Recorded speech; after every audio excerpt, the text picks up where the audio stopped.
আকাশবাণী গুৱাহাটী কেন্দ্ৰৰ পুৱাৰ আঞ্চলিক বাতৰি পঢ়িছো জুলি শৰ্মা বৰুৱাই।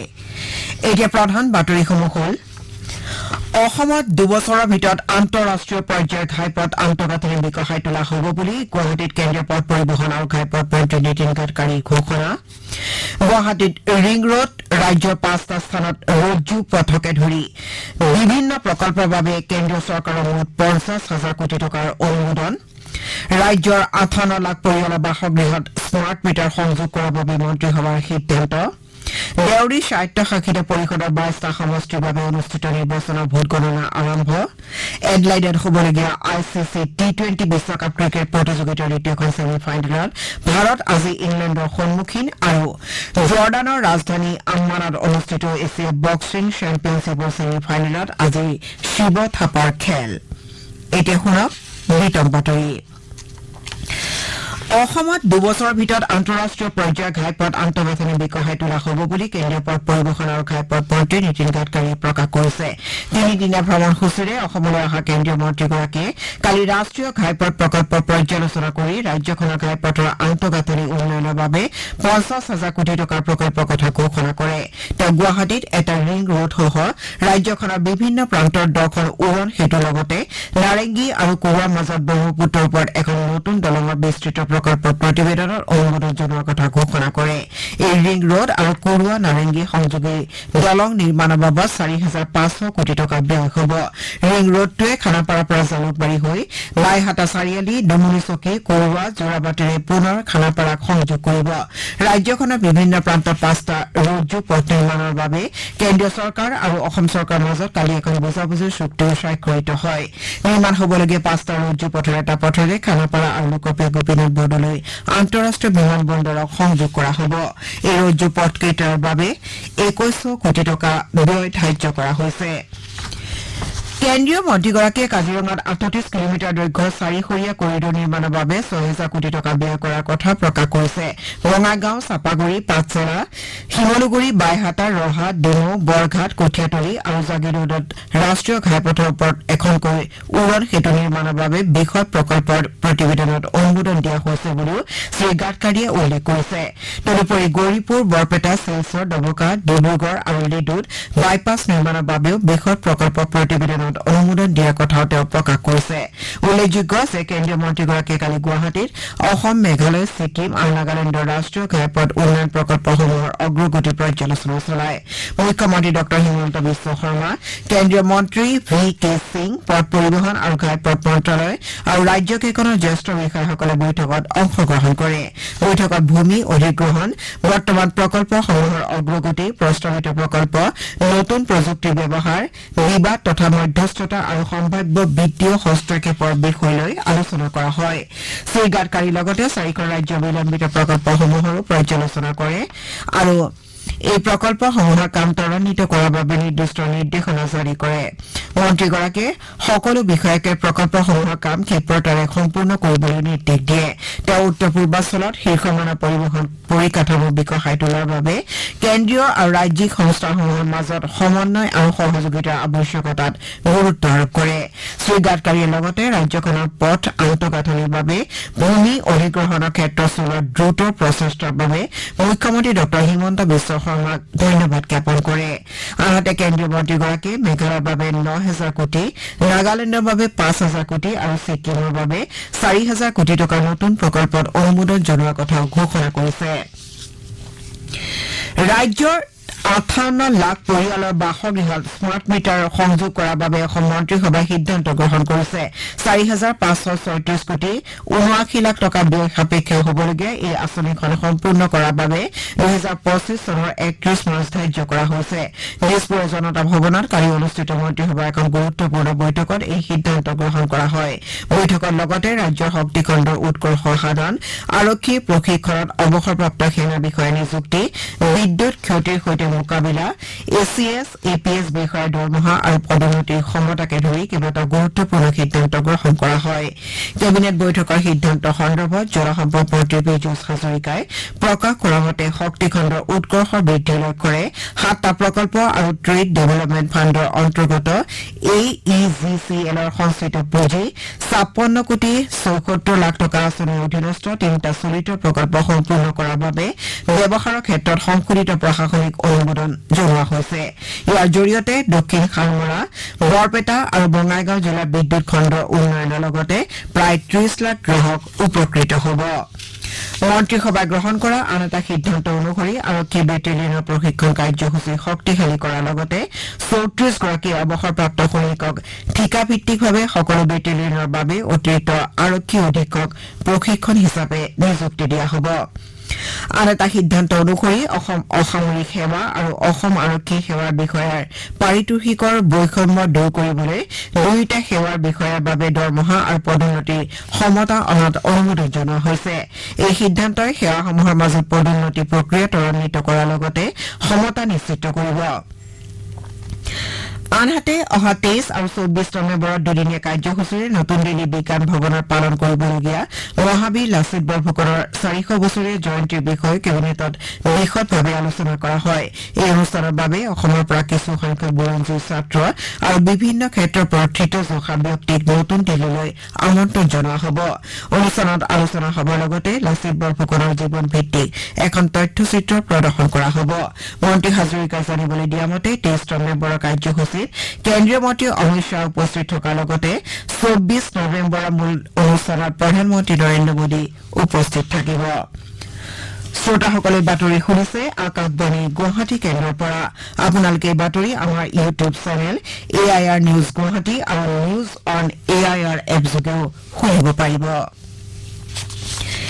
দেউৰী স্বায়ত্তশাসিত পৰিষদৰ 22টা সমষ্টিৰ বাবে অনুষ্ঠিত নিৰ্বাচনৰ ভোট গণনা আজি পুৱাৰে পৰা আৰম্ভ হৈছে লখিমপুৰ ধেমাজি মাজুলী বিশ্বনাথ ডিব্ৰুগড় তিনিচুকীয়া আৰু শিৱসাগৰ জিলাৰ মুঠ 22টা পৰিষদীয় সমষ্টিত যোৱা 8 নৱেম্বৰত ভোটগ্ৰহণ অনুষ্ঠিত হৈছিল এই নিৰ্বাচনত মুঠ 79.99% ভোটদাতাই নিজৰ ভোটৰ অধিকাৰ সাব্যস্ত কৰিছিল নিৰ্বাচন অনুষ্ঠিত হোৱা অঞ্চলসমূহত আজি সুৰা নিষিদ্ধ ঘোষণা কৰা হৈছে উল্লেখযোগ্য যে নিৰ্বাচনী প্ৰতিদ্বন্দ্বিতাত অৱতীৰ্ণ মুঠ ৭৫ গৰাকী প্ৰাৰ্থীৰ ভিতৰত 18 গৰাকী বিজেপিৰ 4 গৰাকী অসম গণ পৰিষদৰ 14 গৰাকী কংগ্ৰেছৰ 7 গৰাকী আম আদমী পাৰ্টি আৰু 32 গৰাকী অন্যান্য আঞ্চলিক দল তথা নিৰ্দলীয় প্ৰাৰ্থী আছে নিৰ্বাচন আয়োগে কালি ৰাজ্যখনৰ অন্যান্য জিলাৰ সমান্তৰালভাৱে বাক্সা নিৰ্বাচনী জিলাৰো 2023 বৰ্ষৰ খচৰা ভোটাৰ তালিকা প্ৰকাশ কৰিছে এই উপলক্ষে মুছলপুৰ জিলাৰ প্ৰাক্তন সভাকক্ষত অনুষ্ঠিত এখন সংবাদমেলত ভোটাৰ তালিকাখন আনুষ্ঠানিকভাৱে প্ৰকাশ কৰা হয়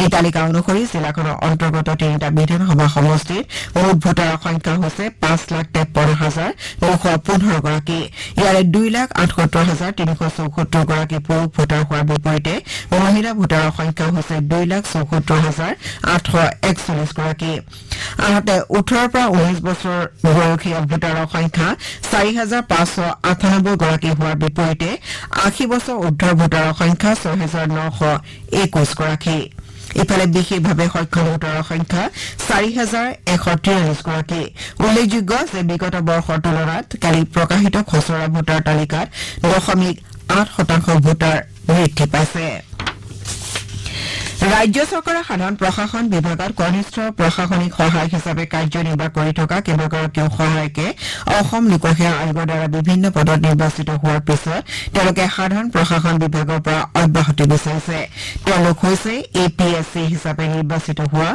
বিশাল গগৈ আৰু আৰিয়ন ভাট ভিডিঅ হিচাপে নিৰ্বাচিত হোৱা পৰাশৰ তালুকদাৰ ভাস্কৰ জ্যোতি শইকীয়া আৰু জিতুৰ শিৱম ACS হিচাপে নিৰ্বাচিত হোৱা চয়নিকা হাজৰিকা আৰু শ্ৰম পৰিদৰ্শক হিচাপে নিৰ্বাচিত হোৱা অশ্লেষা বৰদলৈ উল্লেখযোগ্য যে সাধাৰণ প্ৰশাসন বিভাগৰ মন্ত্ৰী ৰঞ্জিত কুমাৰ দাসে আটাইকেইগৰাকী নিৰ্বাচিত প্ৰাৰ্থীক শুভেচ্ছা জ্ঞাপন কৰিছে অসমত যোৱা 1 নৱেম্বৰৰ পৰা এই পৰ্যন্ত 551 জন লোক ডেংগি ৰোগত আক্ৰান্ত হৈছে।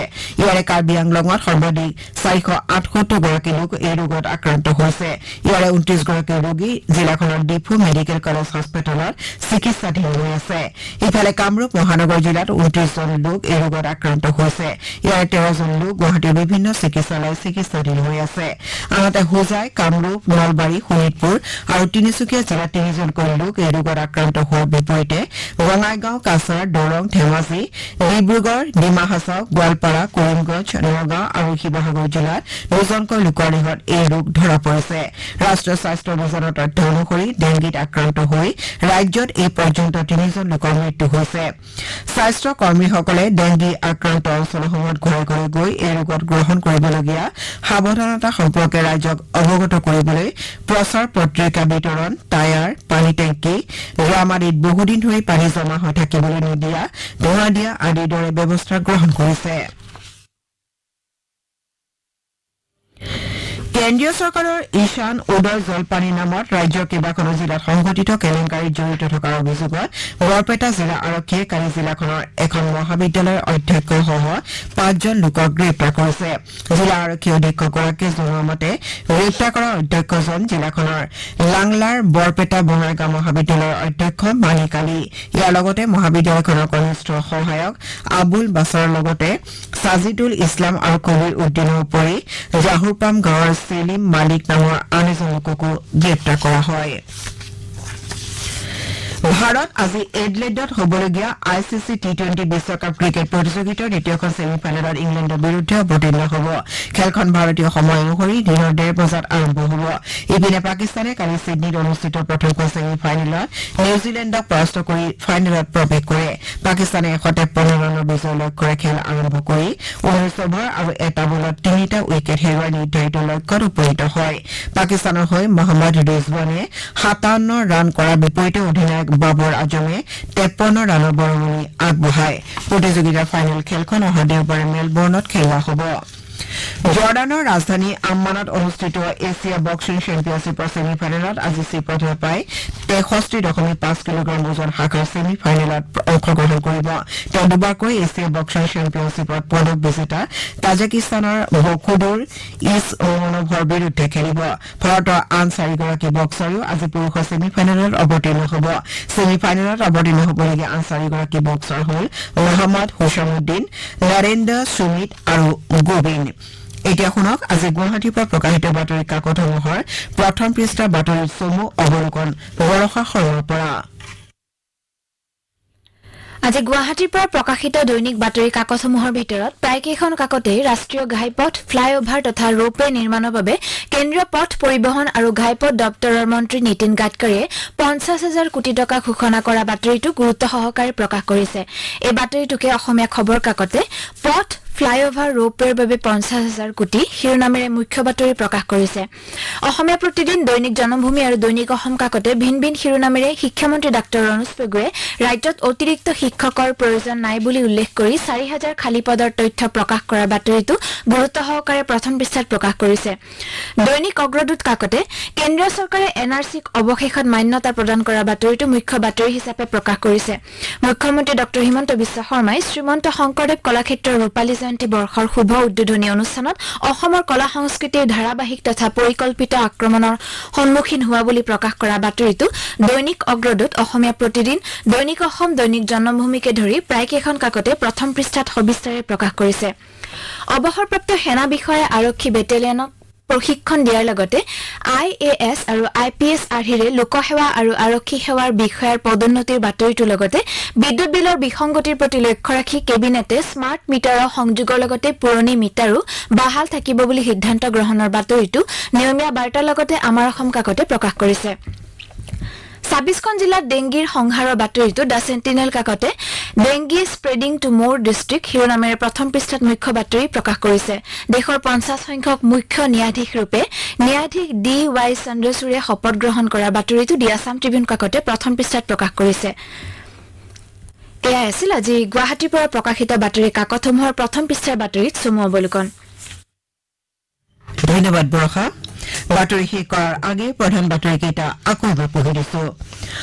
অসমত দুবছৰৰ ভিতৰত আন্তঃৰাষ্ট্ৰীয় পৰ্যায়ৰ ঘাইপথ আন্তঃগাঁথনি বিকশাই তোলা হ'ব বুলি গুৱাহাটীত কেন্দ্ৰীয় পথ পৰিবহণ আৰু ঘাইপথ মন্ত্ৰী নীতিন গাডকাৰীৰ ঘোষণা গুৱাহাটীত ৰিং ৰোড ৰাজ্য 5টা স্থানৰ ৰজ্জু পথকে ধৰি বিভিন্ন প্ৰকল্পৰ বাবে কেন্দ্ৰীয় চৰকাৰৰ মুঠ 50,000 কোটি টকাৰ অনুমোদন দেউৰী স্বায়ত্তশাসিত পৰিষদৰ 22টা সমষ্টিৰ বাবে অনুষ্ঠিত নিৰ্বাচনৰ ভোট গণনা আৰম্ভ এডলেডত হ'বলগীয়া ICC T20 বিশ্বকাপ ক্ৰিকেট প্ৰতিযোগিতাৰ দ্বিতীয়খন ছেমি ফাইনেলত ভাৰত আজি ইংলেণ্ডৰ সন্মুখীন আৰু জৰ্ডানৰ ৰাজধানী আম্মানত অনুষ্ঠিত এছিয়া বক্সিং চেম্পিয়নশ্বিপৰ ছেমি ফাইনেলত আজি শিৱদাপাৰ খেল পৌৰাঞ্চলিক বাতৰি ইমানেই নমস্কাৰ